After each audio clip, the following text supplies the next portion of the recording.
Bismillahirrahmanirrahim. Assalamualaikum warahmatullahi wabarakatuh. Alhamdulillahirabbil alamin wassalatu wassalamu ala mursalin wa ala alihi wasahbihi ajmain. Amma ba'du. Yang sangat kami banggakan anak-anakku semuanya peserta MPLS kelas 7 SMP Islam Al-Ansor tahun pelajaran 2020-2021. Apa kabar anak-anak semuanya?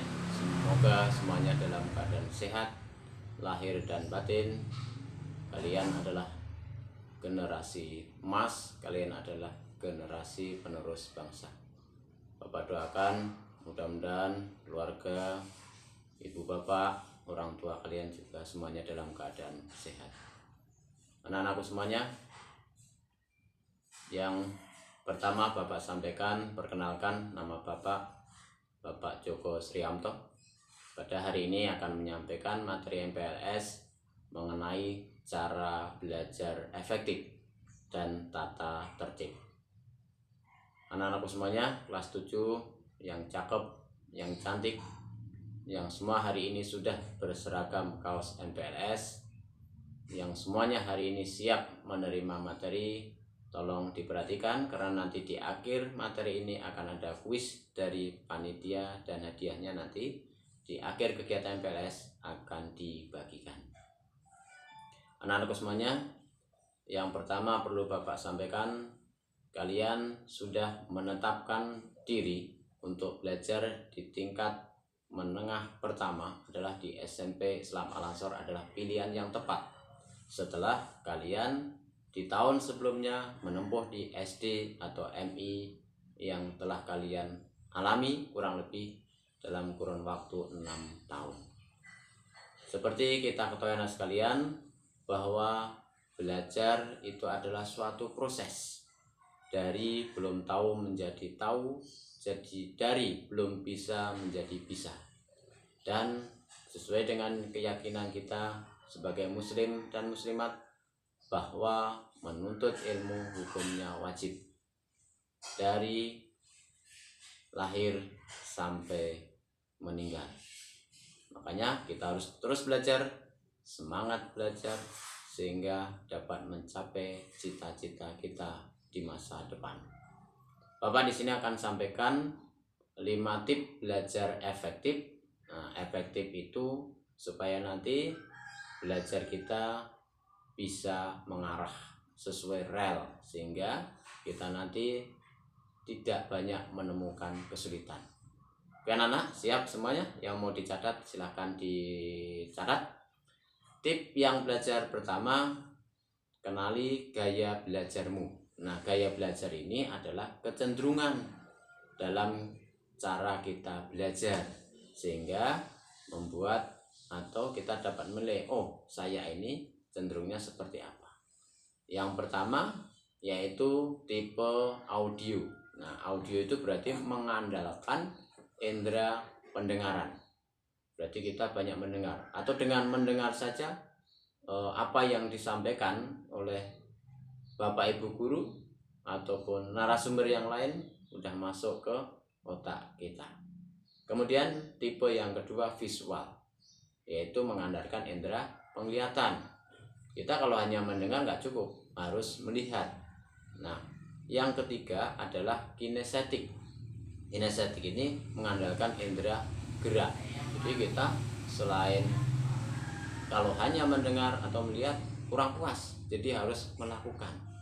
Nah, ini kecenderungan kita yang mana? Nah, kalian bisa konsultasi atau dengan wali kelas atau guru BP. Nah, dari penelitian menyatakan bahwa apa yang kita dengar yang masuk ke otak kita hanya 10%. Kemudian apa yang kita lihat masuk ke otak kita 20%.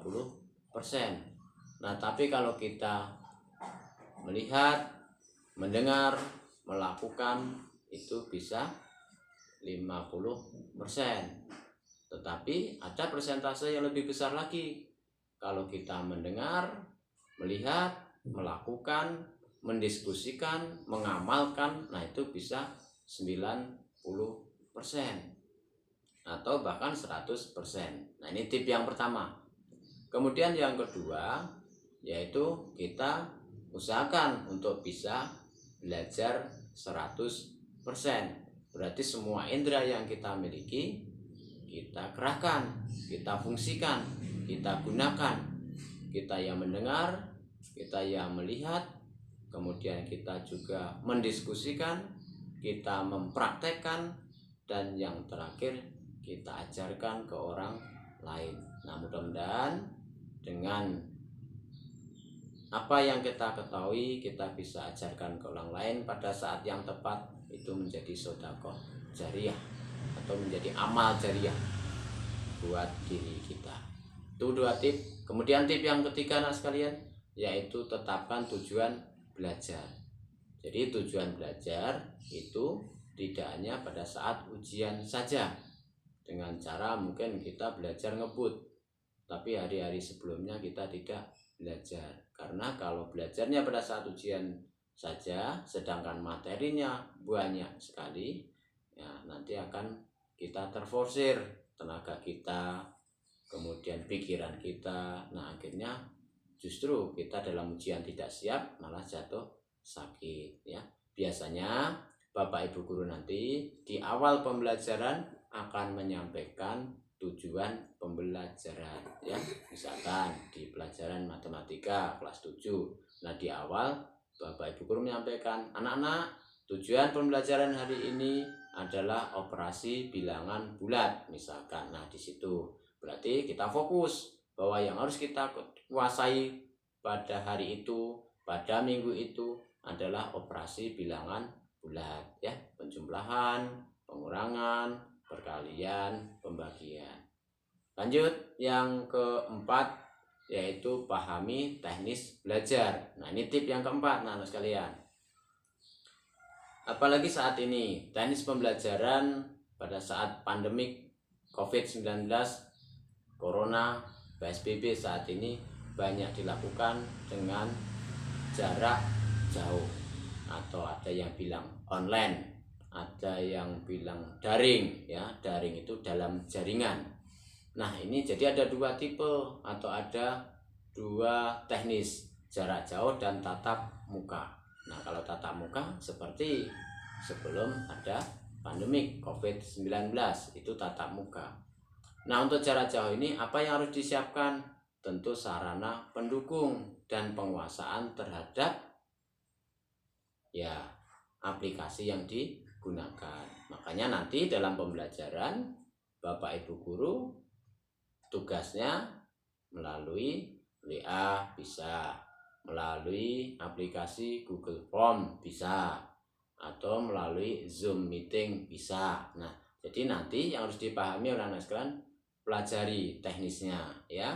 Bagaimana cara absen pagi, bagaimana cara mengirim tugas, bagaimana cara mengerjakan tugas. Nah, nanti akan dibimbing oleh Bapak Ibu guru mata pelajaran masing-masing. Yang kelima, 5 tip belajar efektif yang terakhir, yaitu berkolaborasi dengan tim atau teman. Kita paham, Bapak Ibu guru juga mengerti, tidak semua anak-anak menguasai semua mata pelajaran. Ada yang mungkin pelajaran tertentu dia menonjol, tapi di pelajaran lain mungkin belum cepat mengerti ya. Makanya diperlukan untuk bekerja sama dengan teman. Yang penting bukan bekerja sama pada saat ulangan ya, tapi bekerja sama pada saat latihan ya, pada saat diskusi ya. Makanya di sini diperlukan kerja tim, biar saat yang sudah mengerti bisa menularkan ilmunya ke yang lain, kemudian yang belum tahu bisa menanyakan ke yang lebih tahu, sehingga yang sudah pinter nggak boleh sombong, pelit ya. Kemudian yang belum tahu pun tidak usah minder, harus banyak bertanya. Tetapi kata kuncinya pada saat yang tepat, nggak boleh bertanya atau kolaborasi pada saat ujian. Nah, itu anak sekalian 5 tip belajar efektif. Kemudian materi yang kedua kami sampaikan sedikit mengenai tata tertib. Nah, tata tertib ini tujuannya supaya seluruh siswa, khususnya SMP Islam Al-Ansor, bisa mengikuti kegiatan dengan sebaik-baiknya. Yang pertama, kata bagi tertib atau disiplin terhadap waktu. Makanya pahami nanti jadwal pelajarannya, jam berapa tugas dikirim melalui pembelajaran jarak jauh ini, kemudian juga jam berapa harus dikumpulkan. Nah, kalian harus ikutin. Makanya bangun pagi, kemudian siapkan diri, siap menerima ilmu dan materi setiap hari sesuai jadwal yang sudah disampaikan dari pihak sekolah. Kemudian disiplin dalam berpakaian. Mungkin pada saat ini kalian di rumah cukup memakai kaos MPLS, tetapi nanti pada saat kalian sudah masuk normal seperti biasa, nah, dalam disiplin, dalam tertib berpakaian harus sesuai dengan aturan yang ada di sekolah, dari ujung rambut sampai ujung sepatu ya. Rambutnya harus rapi ya, kemudian tidak boleh diwarnai, tidak boleh disekin atau ada jalan kutunya. Kemudian seragamnya harus sesuai jadwal, Senin, Selasa misalkan biru, putih, kemudian Rabu misalkan batik, Kamis pramuka, kemudian Jumat baju koko, nah, sepatu harus warna hitam dan lain sebagainya.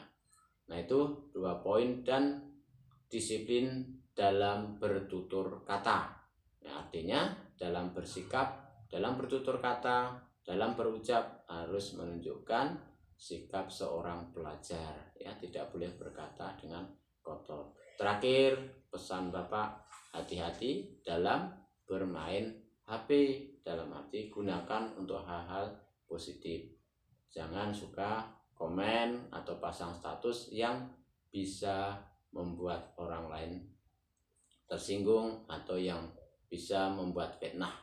Nah, istilah yang lain sekarang adalah jarimu adalah harimaumu. Artinya hati-hati dalam menchat, memainkan HP, sehingga kita tidak terjebak ya, tidak terjerumus dalam hal-hal yang merugikan kita maupun keluarga kita.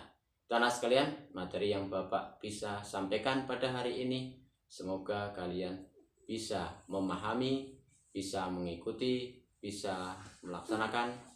Pesan terakhir, tetap semangat mengikuti kegiatan ini, gantungkan cita-citamu setinggi langit, kata Bung Karno ya. Gantungkan cita-citamu setinggi langit, kalau toh engkau jatuh, engkau akan jatuh di antara bintang-bintang. Artinya kalau toh tidak tercapai cita-cita utama, kalian tetap akan bersinar menjadi bintang. Itu saja yang bisa Bapak sampaikan. Kurang dan lebihnya mohon maaf. Semangat pagi. Assalamualaikum warahmatullahi wabarakatuh.